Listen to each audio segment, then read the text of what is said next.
인자가 온 것은 잃어버린 자를 찾아 구원하려 오셨다고 우리 주님께서는 누가복음 19장 10절에 말씀하셨습니다. 잃어버린 자란 누구입니까? 하나님을 떠나서 죄 가운데 모여 공포와 질병과 사망에 종된 자들을 말하는 것입니다. 히브리서 2장 15절에는 죽기를 무서함으로 일생에 매여 종노릇하는 모든 자들을 구원하기 위하여 예수님께서 오셨다 말씀하셨습니다. 처음의 책 창세기부터 성경의 마지막 책 요한계시록까지 그 모든 내용들은 이 땅에 우리 주님께서 오셔서 잃어버린 인류를 구원하려는 이야기들로 가득 채워져 있습니다. 오늘은 누가복음에 나타난 예수님의 사명이란 제목으로 말씀을 드리겠습니다. 예수님의 사명에 대해서 누가복음 15장에는 잃어버린 것에 대한 세 가지 이야기를 들려주고 있습니다. 누가복음 15장 3절에 보시면 예수님께서 그들에게 비유로 이르시되 첫 번째 비유는 무엇인가 하면 어떤 사람에게 양 100마리가 있는데 그 가운데 하나를 잃어버렸습니다. 양의 주인은 목자는 그 양을 찾기 위하여 하루 종일 온종일 들판에서 고생했지만 그 잃은 한 마리의 양을 그가 찾으러 나가지 않으면 돌아올 능력이 없기 때문에 이 목자는 99마리의 양을 들판에 안전하게 놔두고 그 한 마리의 양을 어두운 밤에 위험한 낭떠러지기를 헤쳐가면서 잃은 양을 찾으러 나갑니다. 목자가 양을 찾으러 나가지 않으면 그 양은 스스로 돌아올 수 없습니다. 목자가 찾았을 때에 그 기쁨을 성경은 이렇게 표현합니다. 15장 7절 내가 너에게 이르노니 이와 같이 죄인 한 사람이 회개하면 하늘에서는 회개할 것 없는 의인 99으로 인하여 기뻐하는 것보다 더하리라 말씀하셨습니다. 여기 이어서 두 가지 비유가 더 나오는데 이 비유들을 보면 우리 예수님께서는 상당히 문학적인 방법을 사용하셨습니다. 첫 번째 잃어버린 것은 잃은 양이었습니다. 두 번째 잃어버린 것은 집 안에서 잃은 드라크마입니다. 세 번째는 잃은 아들에 대하여 이야기합니다. 예수님께서 사용하신 방법은 문학적인 방법 가운데 점층법적이라는 사실을 우리가 알 수 있습니다. 양을 100마리 가운데 한 마리를 잃어버렸습니다. 1%를 잃어버린 것입니다. 두 번째는 드라크마 10개 가운데 하나를 잃어버렸습니다. 10%입니다. 세 번째는 두 아들들 가운데 한 아들이 집을 나갔습니다. 50%입니다.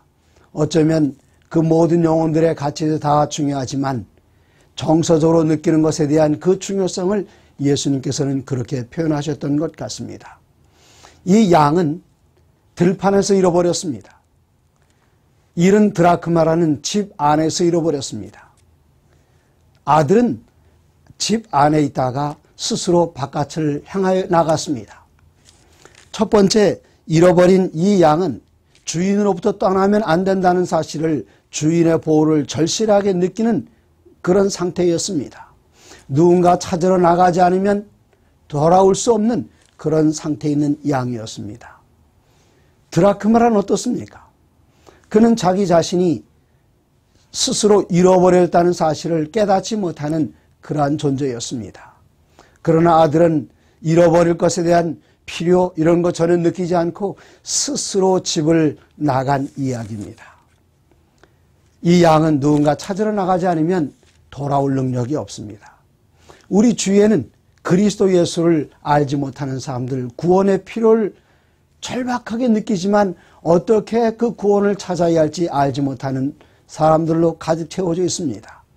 우리 그리스도인들 누군가 나가서 찾지 않는다면 그들은 스스로 돌아올 수 없고 스스로 돌아오지 않는다면 이런 양은 늑대나 야생동물의 밥이 될 수밖에 없는 것처럼 우리가 그들을 찾으러 나가지 않는다면 그들은 사단의 포로가 되어 일생에 매여서 죽기를 두려움으로 공포와 질병 가운데 살다가 죽어갈 사람들입니다. 누군가 그들을 찾으러 나가야 합니다. 근데 여기 중요한 것이 있습니다. 우리 교회에서 때로는 집회에 예배에 참석하지 않은 분들이 있습니다. 한 번, 두 번 참석하지 않는다면 그들은 영원히 떠나갈 수밖에 없는 그런 사람들. 그런데 이 목자는 100마리 가운데 한 마리 잃어버린 것을 어떻게 알았을까요? 이 목자는 저녁 때마다 양들을 한 마리씩 한 마리씩 점검했기 때문입니다. 교회에서 목회하시는 목사님들이나 장로님들, 사모님들, 집사님들, 우리가 분명히 알아야 할 것은 매 집회 때마다 집회에 참석하는 분들을 한 분씩 두 분씩 그분들의 명단을 가지고 체크해야 한다는 사실입니다. 이제 두 번째, 한 여인이 10드라크마라가 있는데 한 드라크마를 잃어버렸습니다. 그리고 이 드라크마를 찾았을 때 이웃을 초청해서 함께 기뻐하고 즐거워했다 그랬습니다. 우리나라에서 가장 커다란 동전이 500원짜리입니다. 500원짜리 하나를 잃어버리고 그 잃어버린 동전을 찾았을 때에 저는 15층 아파트에 살고 있는데 여기 줄이 두 줄입니다. 한 줄에 15층씩이면 한 열에 30집이고 두 열이면 60집이 되는데 잃은 동전 500원짜리 하나를 찾았다고 해서 60집의 모든 사람들을 모셔다가 잔치를 벌이면 차라리 안 찾는 게 더 나을지도 모릅니다. 그런데 이 여인은 왜 잃은 드라크마를 찾을 때까지 찾고 찾았을 때 기뻐했을까요? 옛날 중동 여인들은 결혼한 여인의 표시로서 10개의 드라크마를 장식품으로 사용하고 있었습니다. 그런데 이 마을에 다른 곳에서 어떤 아름다운 여인이 그 지역, 오늘날로 이야기하면 다방이라고 해야 할까요? 그런 곳에 와 있었습니다. 동네의 남자들의 퇴근 시간이 늦어집니다. 이 여인은 긴장하기 시작했습니다. 어떻게 하면 남편의 마음을 잘 간직할 수 있을까? 그가 떠오른 생각은 자기가 보관하고 있던 드라크마를 깨끗이 닦아내는 것입니다. 그것이 바로 남편의 마음을 지키는 일이라고 생각을 했습니다. 그러는 도중에 드라크마 하나가 떨어졌는데 그 방 찾을 방법이 없었습니다. 등불을 켜들고 찾았습니다. 이 여인이 드라크마를 찾는 그 심정은 내가 이 드라크마를 찾으면 남편의 마음을 찾는 것이요, 이것을 놓치면 남편을 잃어버리게 되지는 않을까 간절한 심령으로 찾았습니다. 언제까지 찾았을까요? 찾을 때까지 찾았습니다. 조금 전에 말씀드린 것처럼 드라크마란 집 안에서 잃어버렸습니다. 예수님께서 한 번은 말씀하셨습니다. 우리가 세금을 가이사에게 바치는 게 좋습니까? 안 좋습니까? 이야기할 때 예수님께서는 동전 하나 가지고 오게 하셨습니다. 그리고 질문하시기를 거기에 누구의 화상과 누구의 글이 새겨져 있습니까? 대답하기를 시저의 화상이 새겨져 있다 그랬습니다. 시저는 통치자를 이야기합니다. 창세기 1장 26절에 말씀하시기를 우리는 하나님의 형상과 하나님의 모양대로 지음을 받았습니다. 우리 집안에 내가 잃어버렸다는 사실을 깨닫지 못하는 교회에 나오지 않는 내 남편이 있습니다. 사춘기 청소년이 있습니다. 구원의 필요성도 느끼지 않습니다. 잃어버렸다는 사실도 알지 못합니다. 그러나 그를 찾아서 갈고 닦으면 누구의 형상이 나옵니까? 바로 우리를 지으신 하나님의 형상과 모양이 그곳에 담겨져 있음을 압니다. 그렇기 때문에 예수님께서는 비율을 말씀하실 때 잃은 양은 1%로 말씀하셨지만 잃은 은전은 그것보다 10배나 더 값이 나가는 10%로 표현을 하셨던 것입니다. 세 번째, 무엇을 잃어버렸습니까? 아들이 집을 나갔습니다. 그러나 이 아들이 집을 나가는 것은 한순간의 결정이 아니었습니다. 그가 오랫동안 그의 마음이 바깥에 있었습니다. 우리들은 가정에서 살펴봐야 합니다. 교회에서 살펴봐야 합니다. 이 교회를 떠날 만한 조짐이 보이는 사람들이 누가 있는가를 살펴보면서 미리 미연에 방지하지 않으면 우리의 귀한 영혼들을 잃어버릴 수밖에 없습니다. 이 아들이 마침내 집을 떠납니다. 아버지의 재산을 가지고 떠납니다. 그 부자의 절반의 재산이라면 그 재산은 결코 적은 재산이 아닐 것입니다. 그가 나가서 집을 잃어버렸을 때에, 떠났을 때에 그의 마음 가운데 자유로 인한 희열이 있었을지 모릅니다. 세상이 주는 기쁨이었습니다. 그러나 그러한 기쁨은 오래가지 않습니다. 마침내 그가 가지고 있던 모든 재산이 다 떨어졌습니다. 그때 마침 흉년이 왔습니다. 직장을 차릴 수도 없었습니다. 급여는 주지 않았지만 재워주고 먹여주는 직장이 있었는데 이스라엘 백성들이 가장 싫어하는 돼지를 치는 일이었습니다. 그가 돼지 틈 속에 잠을 자다가 굶주림 속에 어쩔 줄 몰라 하는 그때에 먹을 것이 없을까 손을 뻗었는데 바로 잡히는 것은 돼지가 먹다 남긴 쥐엄나무 열매였습니다. 입안에 집어넣습니다. 고소했습니다. 아버지가 주는 음식이 아닌 세상이 주는 그 고소한 그 맛, 그것은 돼지의 음식이었습니다. 인격이 돈격으로 떨어지는 것입니다. 그 순간 집 생각이 났습니다. 아버지 품이 그리웠습니다. 집에는 종들도 나보단 나은데 그는 일어나 집으로 돌아가리라 결심했습니다. 그가 집으로 돌아가리라 했을 때에 그가 믿었던 것은 무엇인가 하면 아버지는 나를 기다리신다. 아버지에 대한 자비와 사랑이 그로 하여금 일어나서 집으로 돌아가게 했던 것입니다. 만일 아버지가 폭군 같은 아버지였다면 그는 집으로 돌아갈 생각을 하지 않았을 것입니다. 아버지의 인자하심과 아버지의 사랑이 그를 다시 이끌어 들였습니다. 그가 집으로 향하여 돌아갈 때에 아버지는 기다리고 계셨습니다. 언제부터 기다리셨을까요? 집 나간 그 순간부터요? 아닙니다. 아버지는 언제부터 기다리셨는가 하면은 아들을 살펴볼 때에 아들의 마음이 오락가락하는 것을 볼 때에 그때부터 아버지는 기도드렸을 것입니다. 아들에게 변화가 없도록 제발 이 사랑의 품을 떠나지 않도록. 그러나 이 아들이 떠났습니다. 아버지는 기다렸습니다. 매일같이 기다렸습니다. 밤에 문을 닫고 주무신 아버지는 밤마다 문을 열어놓고 아들을 기다리셨습니다. 이제 아들이 돌아옵니다. 아직까지 거리가 먼데 먼 곳에 나타난 그 아들을 보는 순간 아버지는 맨발로 달려나갔습니다. 그리고 그의 목을 안고 입을 맞췄습니다. 왜 목을 안아야 할까요? 젊었을 때는 아버지가 아들의 목을 안을 필요가 없습니다. 아들이 집 떠난 지 여러 해 됐고 아버지는 키가 점점 줄어들었고 허리가 굽어졌고 그래서 아들의 입을 맞추려면 그는 목을 끌어안아야만 했습니다. 여기 아버지의 반응을 보십시오.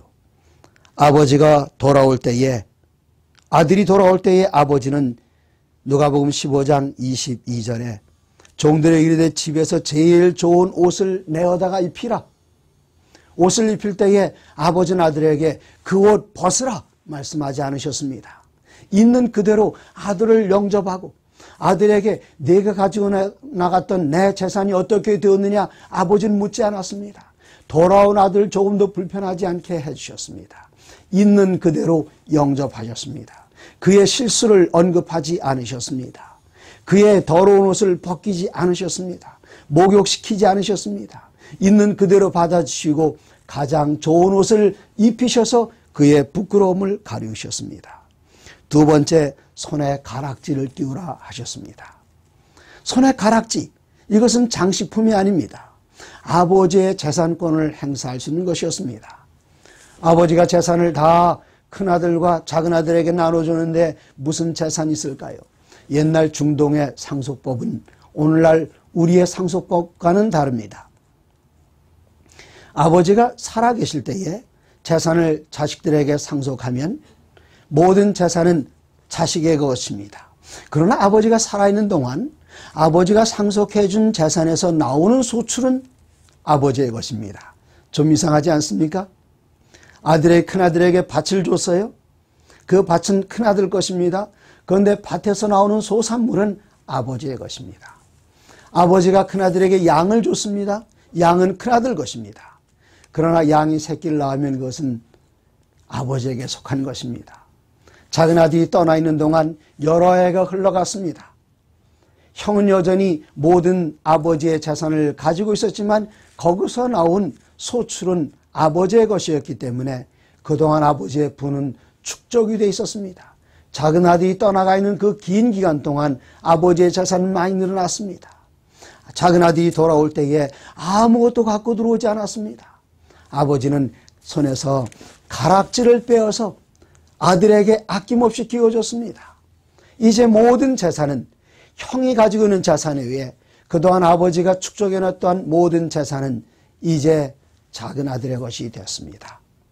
아버지는 아들이 돌아오자마자 신발을 신겼습니다. 신발을 신겼다는 말은 무슨 말입니까?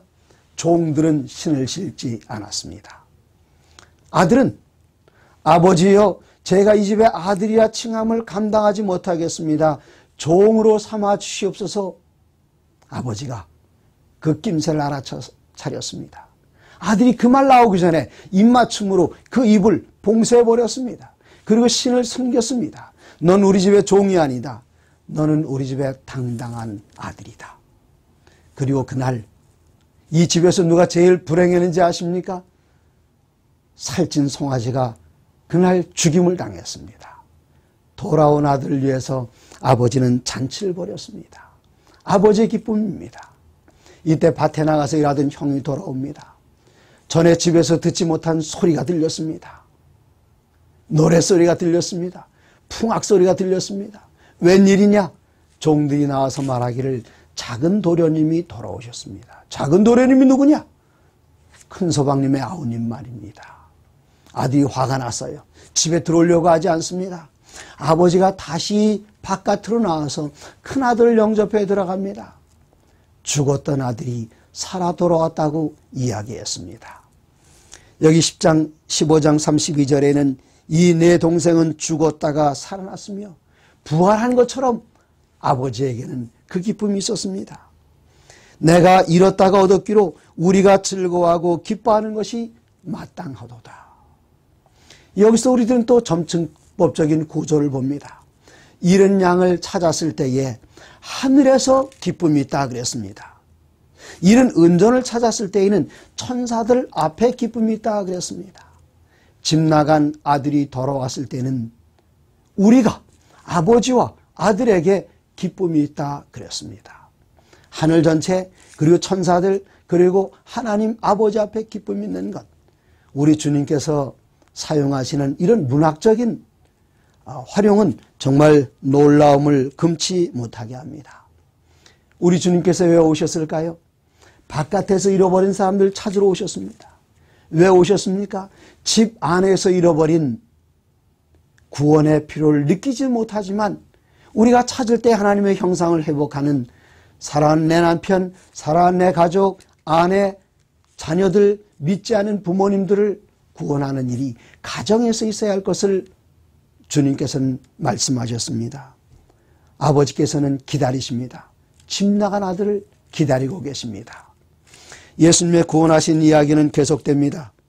여기 15장에 보면 19절부터 32절까지 31절까지 부자와 거지 나사로에 대한 이야기가 나옵니다. 엄청난 부자였습니다. 매일같이 연회를 베풀며 즐거워하고 있습니다.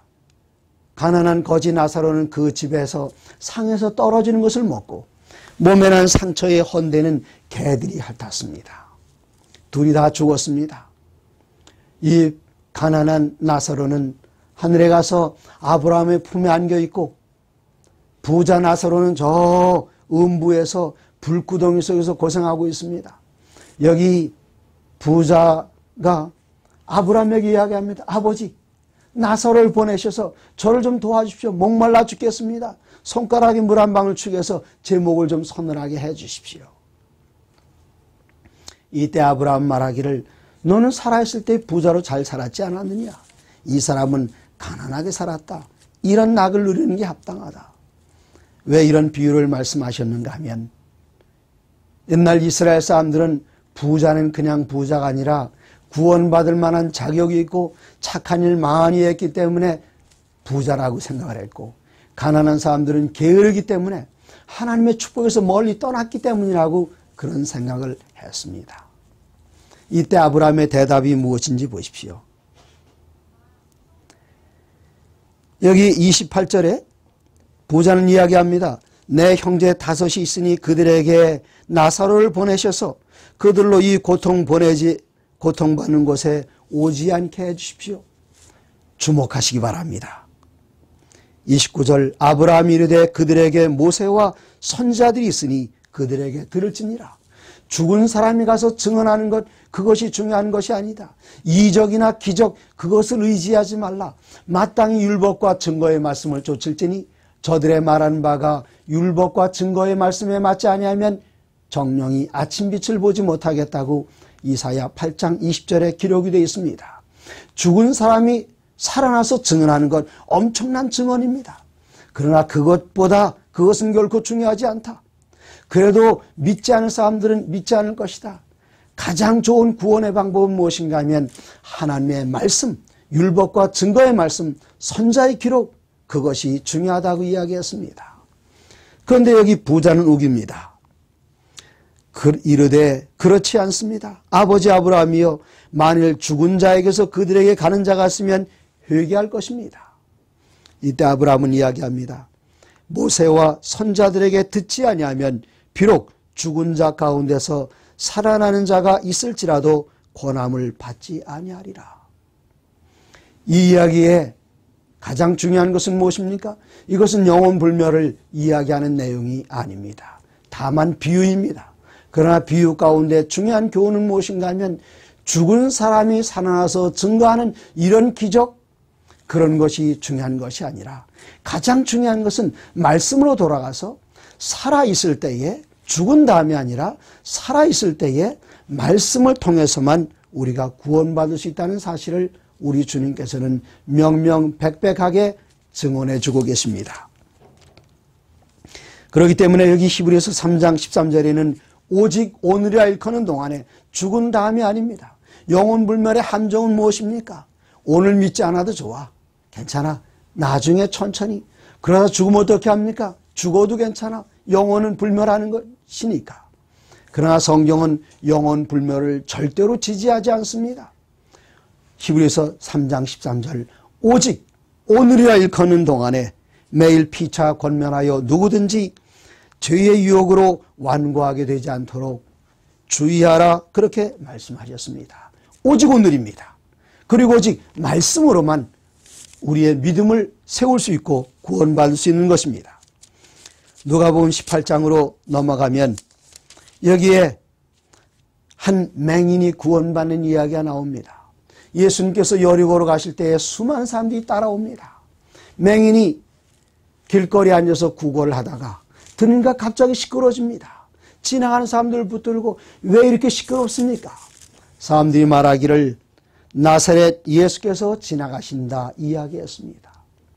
누가복음 18장 38절 맹인이 외쳐 이르되 다윗의 자손 예수여 나를 불쌍히 여기소서. 지나가던 사람들이 시끄럽다, 조용히 하라, 잠잠히 하라, 그렇게 이야기했습니다. 그러나 39절에 보면 그가 더욱 크게 소리질러 다윗의 자손이여 나를 불쌍히 여기소서. 군중이 아무리 시끄럽다 할지라도 예수님께서는 구원의 손길을 절대로 외면하지 않습니다. 수많은 사람들이 가고 있을 때에 한 연약한 여인 12해 동안 혈루증으로 앓기 때문에 주님께 가까이 갈 수 없었던 그 여인을 향해서 예수님께서는 그 근처로 지나가셨던 것처럼 그 수많은 군중에 부르짖는 그 속에서도 우리 주님께서는 이 맹인의 울부짖음 소리를 들으셨습니다. 그분을 이쪽으로 데리고 오십시오. 제자들이 맹인을 인도해 왔습니다. 우리 주님께서는 맹인에게 질문하셨습니다. 내가 어떻게 드리면 좋겠습니까? 무엇을 해드릴까요? 맹인은 이야기합니다. 주여 보기를 원하나이다. 우리 주님께서는 말씀하십니다. 당신의 믿음이 당신을 구원했습니다.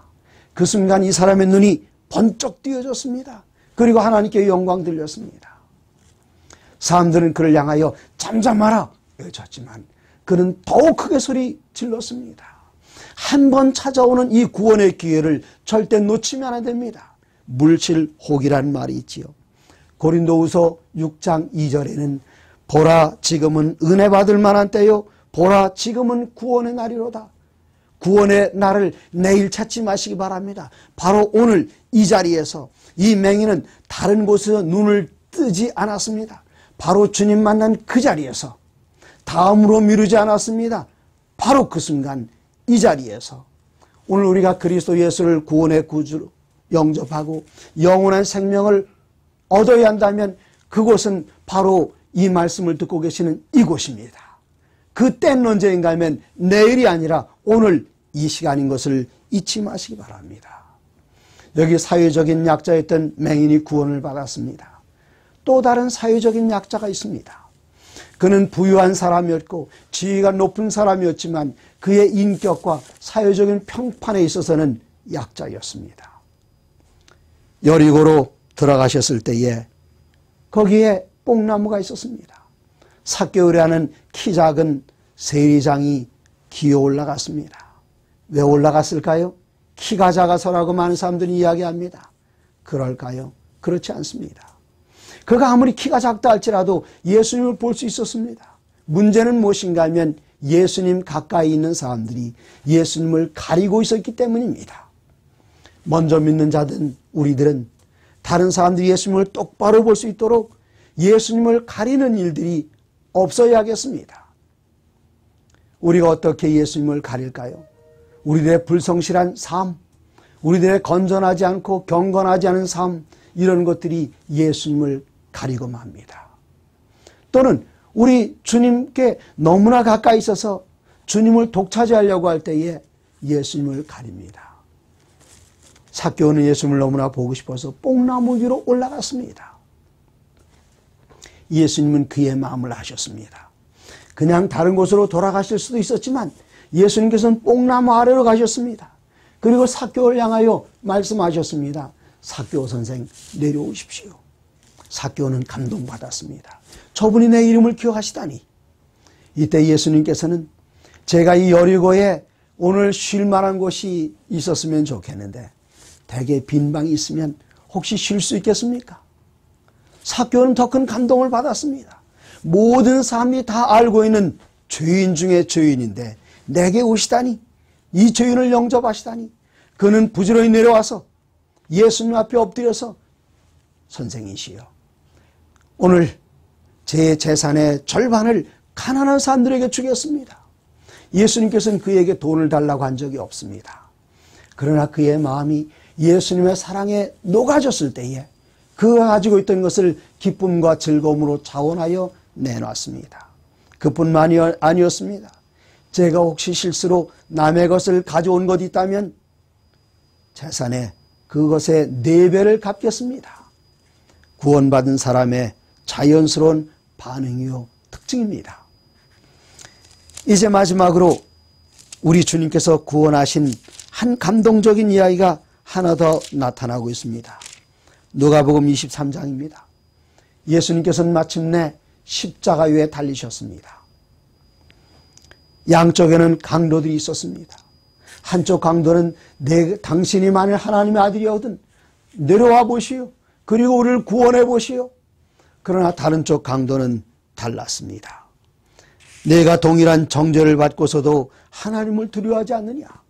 우리는 행한 일에 상당한 보응을 받는 것이 아니냐? 그러나 이 사람이 행한 것은 옳지 않은 것이 없다. 그리고는 그 순간 그의 고개를 주님께로 향했습니다. 그리고 주님께 외쳤습니다. 예수여, 당신의 나라에 임하실 때에 나를 기억하소서.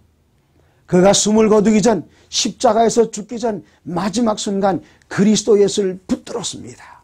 이때 우리 주님의 반응은 무엇이었습니까? 예수께서 말씀하십니다. 오늘 진실로 진실로 내가 당신에게 말합니다. 당신이 나와 함께 낙원에 있게 될 것입니다. 얼마나 감사한 일입니까?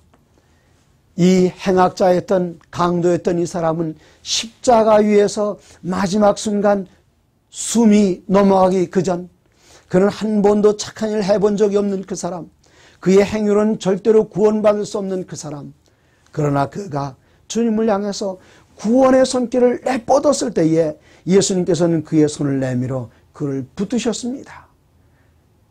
죽기 전 그 사람에게 주신 아름다운 약속의 말씀, 오늘 내가 당신에게 말합니다. 우리가 함께 낙원에 있게 될 것입니다. 예수님께서 이 땅에 오신 그 이유는 우리를 구원하시기 위해서 잃어버린 자를 찾아 구원하기 위하여 이곳에 오셨습니다. 우리들은 먼저 이 말씀을 들음으로 구원받은 사람들입니다. 이제 우리는 어떻게 해야 할까요? 예수님께서 승천하시면서 우리에게 주님께서 못다 하신 그 일을, 남겨두신 그 일을 우리에게 맡기셨습니다. 잃은 양을 찾으러 나가야 합니다. 오늘 나가지 않으면 죽어가는 많은 사람들이 구원의 소식을 듣지 못하고 죽을 사람들이 있습니다. 내 가족들, 구원받지 못한 가족이 있으면 주저하지 마십시오. 사도행전 16장 31절, 주 예수를 믿으라. 그리하면 너와 네 집이 구원을 얻으리라. 믿지 않은 여러분의 가족이 구원받으리라는 약속의 말씀이 있습니다. 집안에서 이런 은전을 찾으시기 바랍니다. 그들에게 하나님의 형상이 새겨져 있습니다. 동생이 돌아올 때에 환영하시기 바랍니다. 그들은 잃은 양보다 50배의 가치가 있는 귀한 영혼들입니다. 잃어버린 자를 찾아 찾으시는 주님과 함께 동역하시는 성도들이 되시기를 바랍니다.